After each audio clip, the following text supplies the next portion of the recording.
lightning express from the station so grand had started out on its way.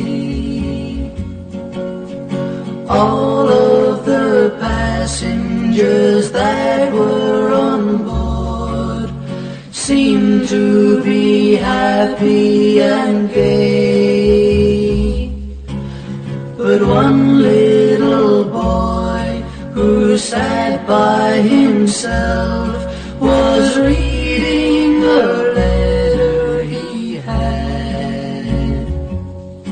You could plainly tell by the look on his face that the contents of it made him sad. The stern old conductor then started his round, taking tickets from everyone there. Finally reaching the side of the boy, he gruffly demanded his fare. "I have no ticket," the boy then replied, "but I'll pay you back someday. Then I'll put you off at the next stop we make." But he stopped when he heard the boy say, "Please, Mr. Conductor,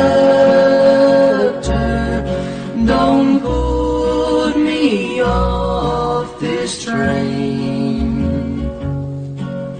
The best friend I have in this world, sir, is waiting for me in pain, expecting to die any moment, sir, and may not live through the day.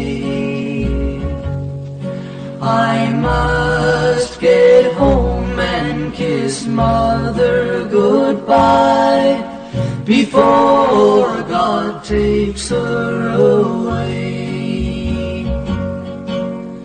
A girl sitting near was heard to exclaim, "If you put him off, it's a shame."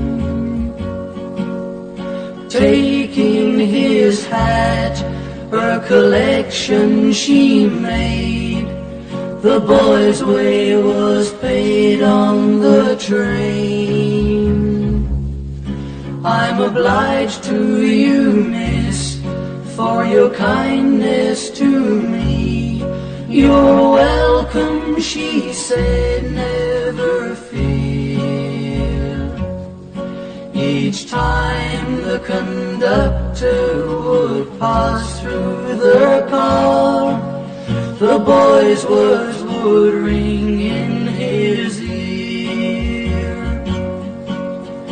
"Please, Mr. Conductor,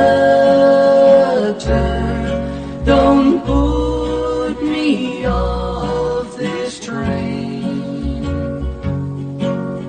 The best friend I have in this world, sir, is waiting for me in pain, expecting to die any moment, sir, and may not live through the day. I must get home and kiss mother goodbye before